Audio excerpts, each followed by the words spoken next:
Thanks for coming down this morning. We're here today to remember the 79th anniversary of VE Day. Very big day. Lots of celebrations taking place 79 years ago all around the world. In preparation for this, we were looking at some headlines from them, and literally like every newspaper you could think of back then was just like celebrating. Anyway, so thanks. Lauren Goldman is the art director with VFW Magazine, and she's going to come up and share something that was prepared by the National World War II Museum in New Orleans. That will be followed by a very brief video and some refreshments if you're interested. So, Lauren? Okay, Lauren, thank you. Come on in, Monica. We got plenty of seats. Come to the front. I'm shorter than Janie. The D-Day, can you hear me? The D-Day invasion of Normandy on June 6, 1944 represented the tip of the Allied spear in Germany's West Front. Over the next 11 months, millions of tons of supplies, vehicles, and Allied soldiers poured into the continent to join the fight against the Nazis. The last year of the war in Europe saw some of the hardest fighting in the ETO. Operation Market Garden, the Hürtgen Forest, and Battle of the Bulge, the crossing of the Rhine River into Germany, and the final battles for Berlin and other German cities took enormous tolls in life and property. The last German V-1 bomb hit a farm in Herefordshire, England, on March 27, 1945. On April 30th, with the Soviet army overrunning Berlin, Adolf Hitler committed suicide in his bunker. 1 week later, Germany surrendered. The surrender was announced May 7, 1945, officially ending the European phase of World War II. Allied leaders decided that May 8th would be celebrated as Victory in Europe Day. The news of Germany's defeat set off mass celebrations around the world. Many people gathered to dance in the streets. Overjoyed Russians jammed Red Square in Moscow to celebrate. The London crowds mobbed British Prime Minister Winston Churchill as he was traveling to Parliament to deliver his victory address. In France, Corporal William S. Dreyer, U.S. Air Force, wrote his fiancée. The people went mad with laughter and mad with happiness, mad with anything and everything. All up and down the streets, the cheering populace let it be known that Hitler was kaput. There was celebrating throughout the United States with the gathering of thousands in New York City's Times Square after hearing the news. In Louisiana, Ann Ralph recalled being on a train with her grandmother and hearing bells ring as we went through little towns. I didn't know what was going on until the train stopped and someone told us that the war in Europe had ended. There was rejoicing, sort of dancing in the street and church bells ringing in every little town we went through. In New Orleans, people were literally dancing in the streets. They were singing, dancing, jumping in and out of fountains. It was like Mardi Gras. Just this incredible sense of relief that that part of our war anyway was finished. Though the war in the Pacific was still being fought and the Japanese surrender would not come for almost another 4 months, there was no dampening of the spirits of the American people. They celebrated in the streets with the knowledge that with the victory in Europe, this long war might actually be coming to an end. And we have this little video for y'all to watch.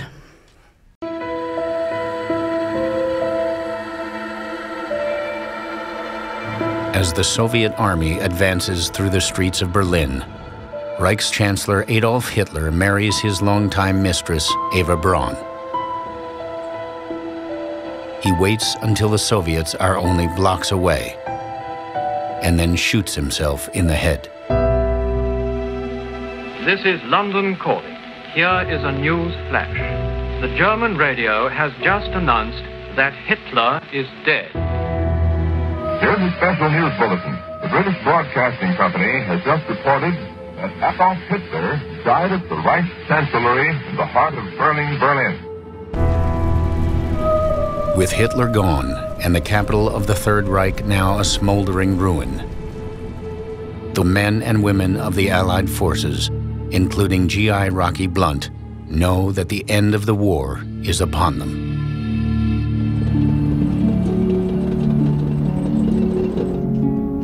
I guess I'll be heading home soon. After everything I've been through, that will be a major accomplishment by any account.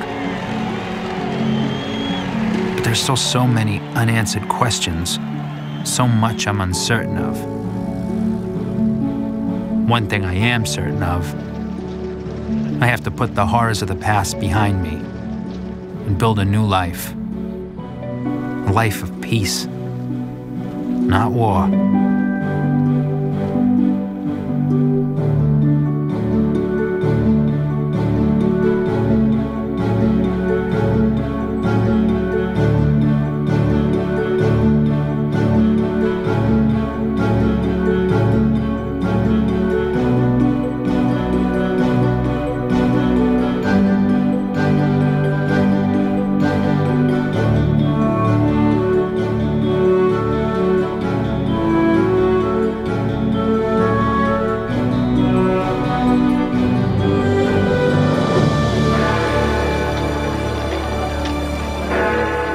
This is the BBC Home Service.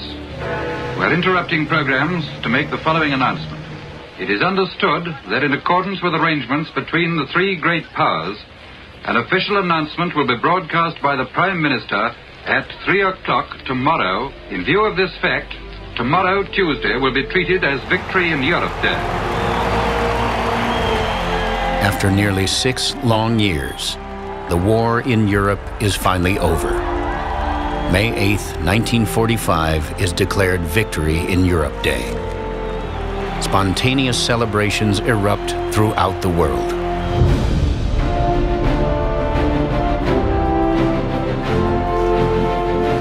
French soldiers pick me up, hoist me on their shoulders, and carry me down the Champs-Élysées shouting, "Vive la France! Vive l'Amérique!"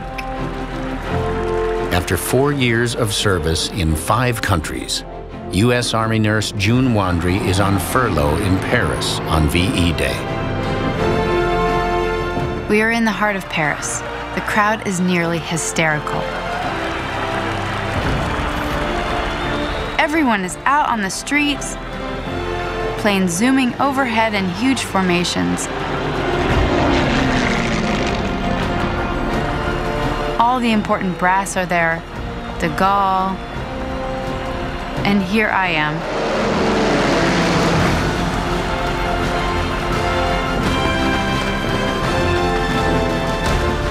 A very great crowd is collected already. Thousands upon thousands of people gathered to share this historic day with the King and Queen. Listen to the crowd.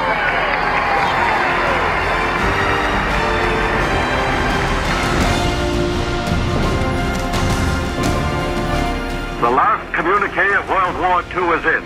The Russian people were told for the first time of Germany's unconditional surrender. In the nearly 4 years that the United States fought in World War II, about 16 million Americans served in the armed forces.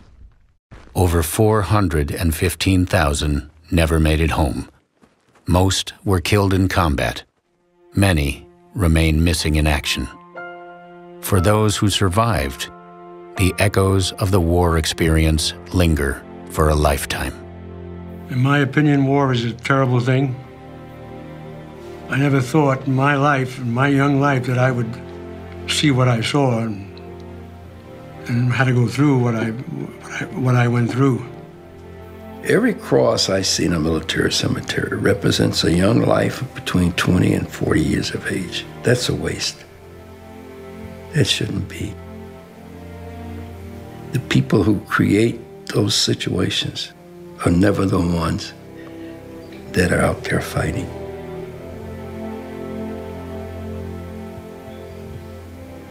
I detest that. I hate it.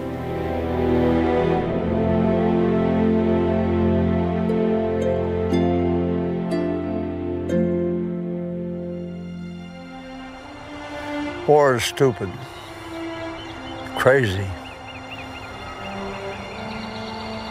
We've got to have love on our planet. There is a pride in being a veteran. I know that being a veteran sets me apart from millions of other people who did not sacrifice so much of their life and their mentality and their emotions for our country. Of that, I'm very proud.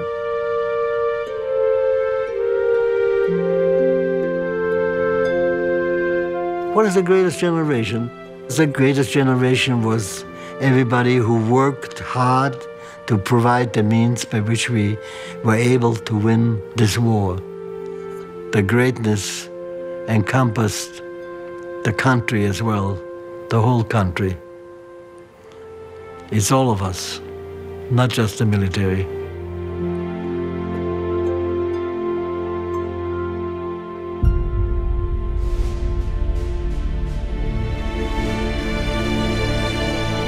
The spirit of man has awakened. The soul of man has gone forth. Grant us the wisdom and the vision to comprehend the greatness of man's spirit that suffers and endures so hugely for a goal beyond his own brief span. We are all of us children of earth. Grant us that simple knowledge. If our brothers are oppressed, then we are oppressed. If they hunger, we hunger. If their freedom is taken away, our freedom is not secure. Grant us a common faith that man shall know bread and peace, that he shall know justice and righteousness, freedom and security, an equal opportunity and an equal chance to do his best, not only in our own lands, but throughout the world. And in that faith, let us march toward the clean world our hands can make. Amen.